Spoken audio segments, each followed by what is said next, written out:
An independent investigation found there was a lot wrong with the proposed ordinance that was drafted by Dallas City Hall that would have basically outlawed Uber. Uber is a mobile app-based private car service, and it's some new and very stiff competition for local cab companies. For now, it's staying. It'll be operating. And for now, a Dallas City leader only gets a slap on the wrist despite all of the investigation and what it found. Fox 4's Calvert Collins joining us live tonight in Dallas. Calvert. Well, Steve, this is Uber. Like you mentioned, it's a mobile app, and it lets a person find nearby town cars and SUVs for hire. Then they push a button, and they can schedule a pickup. Now, Uber says it's not a taxi service or a limo company. Instead, a middleman, getting that person from point A to point B with the swipe of a screen. It's different. It's a different product. It's a car. It's a black car. It's completely different. Black or not, Yellow Cab didn't see it that way.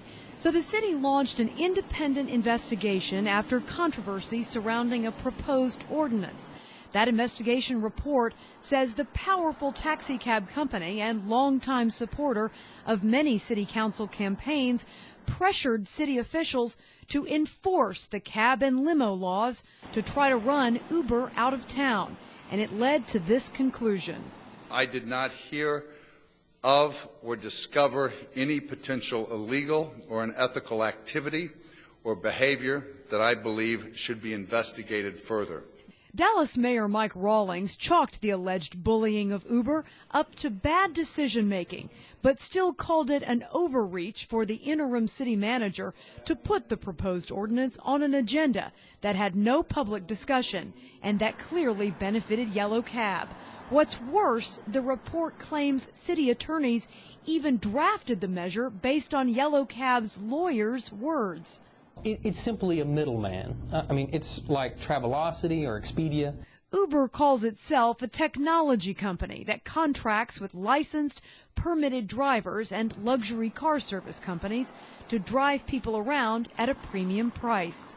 I think that maybe being a little disingenuous about we're a software company, not a taxi service. However, I do think the competition can be good. Uber started driving in Dallas in September 2012. The city sent a cease and desist letter months later, then assigned DPD vice officers to cite drivers for violating city laws. None of the bickering or bullying bothers Uber loyalist Katie Warner. It seems cleaner than a cab, a little bit nicer. I know exactly when it's coming. Well, Dallas police cited 29 Uber drivers, but all 61 citations were officially dropped by the city of Dallas today. It's also important to note that no city officials are being punished for any connection to Yellow Cab whatsoever, although interim city manager A.C. Gonzalez did publicly apologize today, Steve. Interim city manager. Okay. Calvert, let me ask you, Uber has some big backers. Jeff Bezos, Goldman Sachs are in for $32 million. So, nationally big backing. What's Uber's long-term future here? Do we know yet? Well, it's still to be determined. They're still kind of in this gray area operating as a technology company, not regulated by the same laws that taxi cabs and limos are. But the proposed ordinance that started all of this will go back to the Transportation Committee and could be up for a vote within 30 days. So hopefully we'll know Uber's future sooner than later. Calvert Collins in Dallas, thank you.